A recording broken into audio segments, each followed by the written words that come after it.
Assalamualaikum warahmatullahi wabarakatuh. Kembali lagi di Santekno. Kali ini kita akan lanjutin cara-cara untuk HTTP router. Untuk kali ini kita mencoba untuk membuat request atau respon header menggunakan HTTP router. Nah, jadi kita itu untuk membuat API, biasanya kita bisa mengeset request dan respon dari suatu headernya. Jadi misalkan pada user API pengen nambahin headernya yang di custom ataupun header cookies atau header authentication, itu bisa kita set di postman-nya atau saat dikirimnya, lalu nanti kita tangkap di golangnya. Nah, di sini pada blog saya itu ada caranya. Yang pertama ya, ini dimulai dari langkah-langkah awal membuat project, karena projectnya itu kita udah buat di sini dengan belajar golang HTTP router.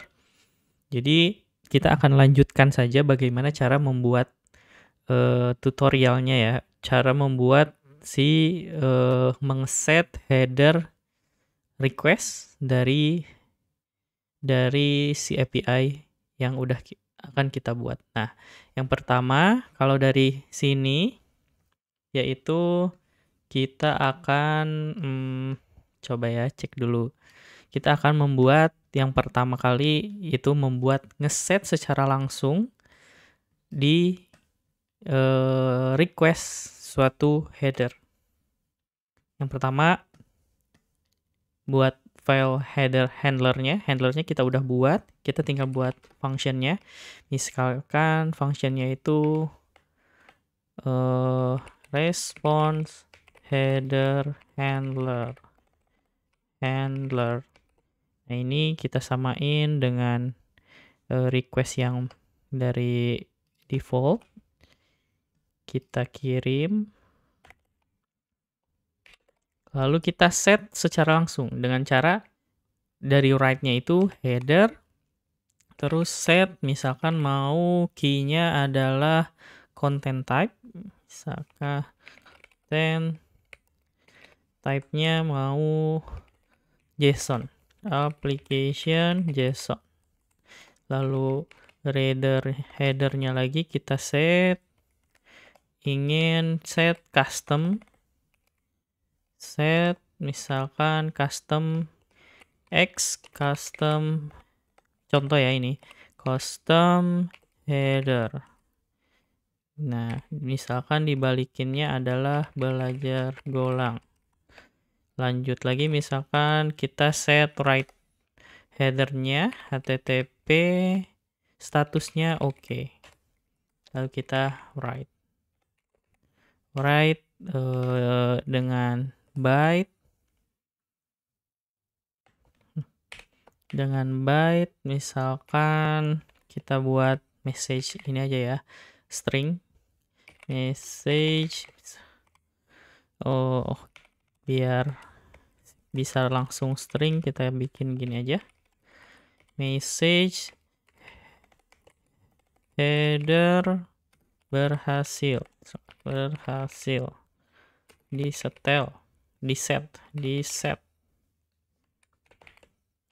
Nah, ini contoh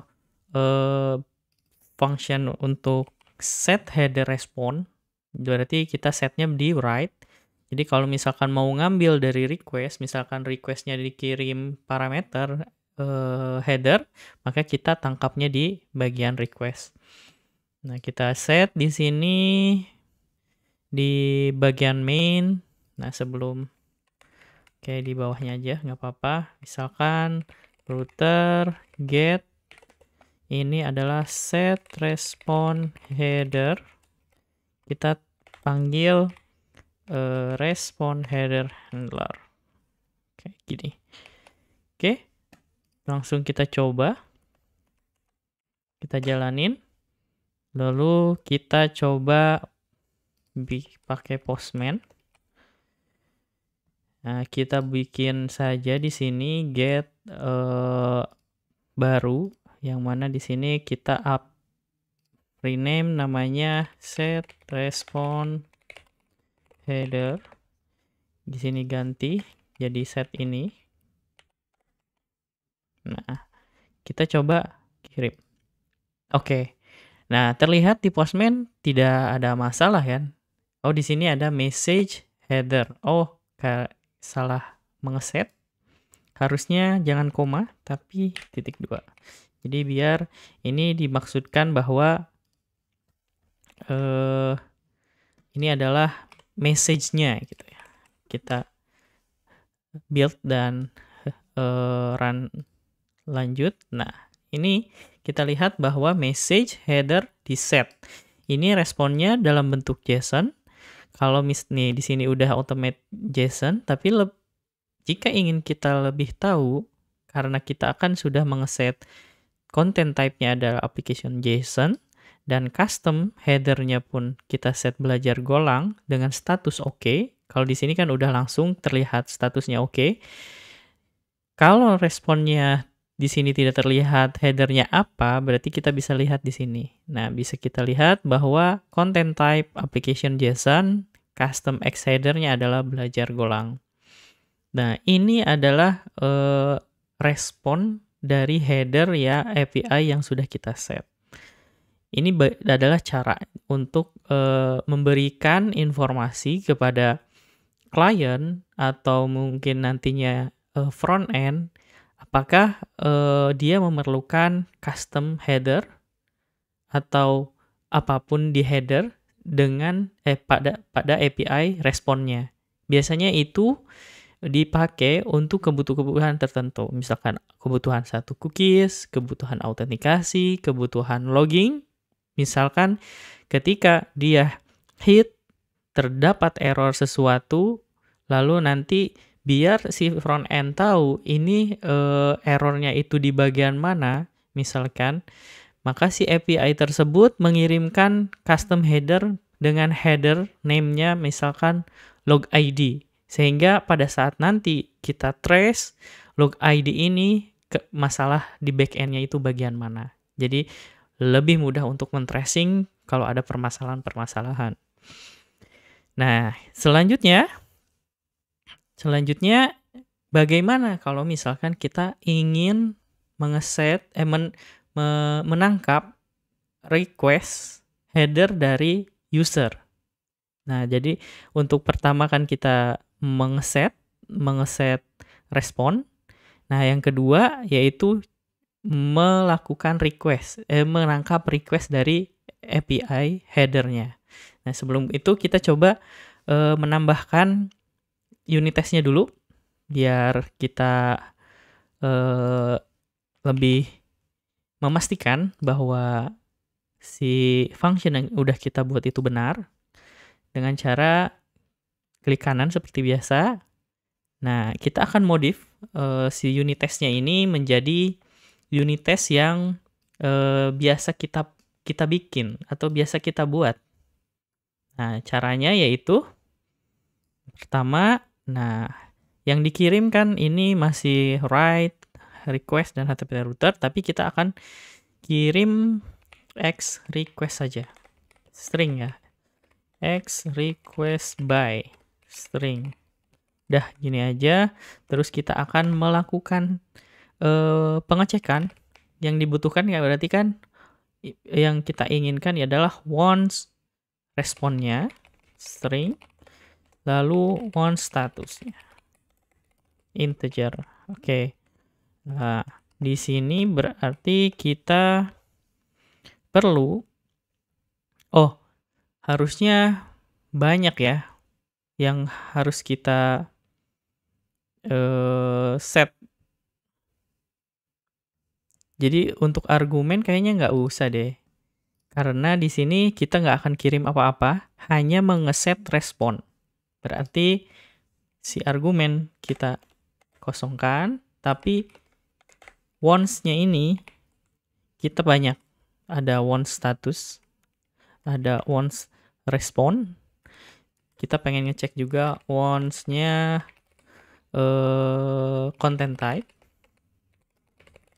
Terus once-nya X custom.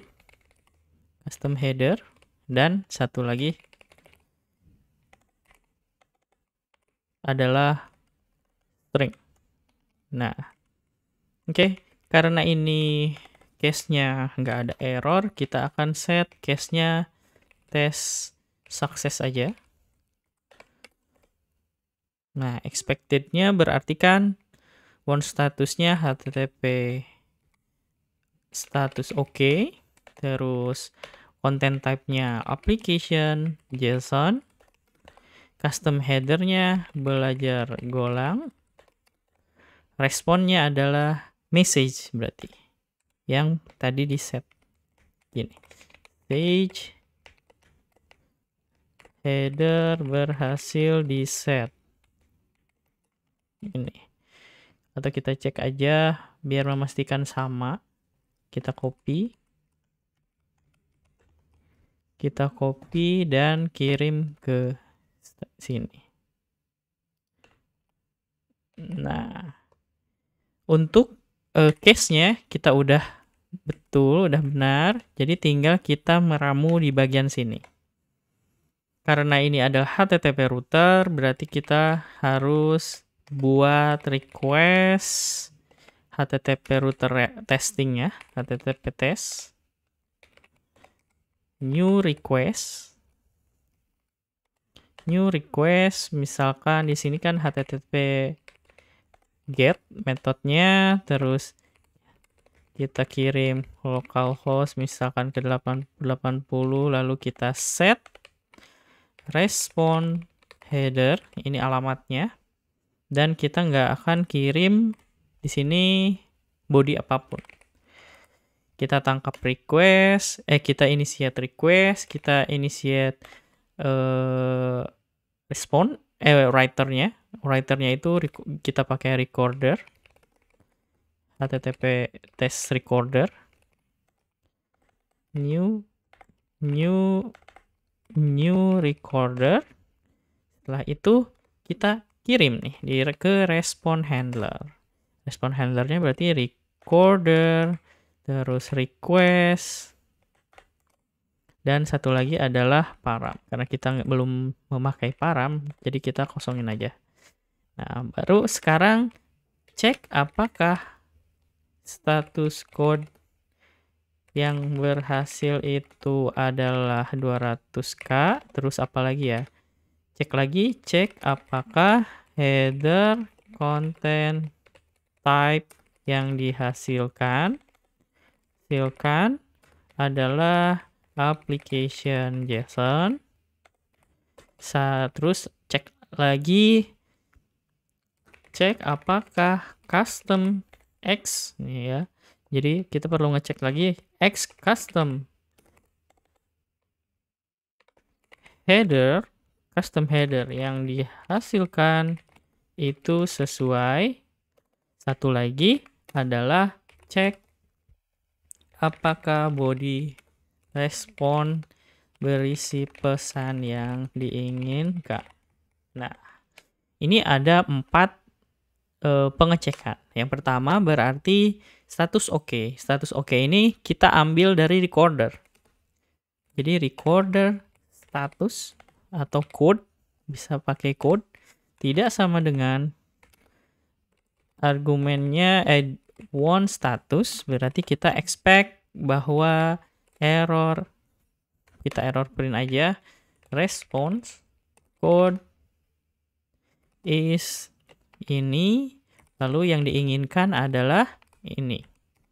Kita bisa pakai status di sini recorder code, terus statusnya berarti once status. Selanjutnya untuk JSON, berarti kalau JSON itu if content type-nya itu diambil dari recorder, headernya get content type. Nah, content type ini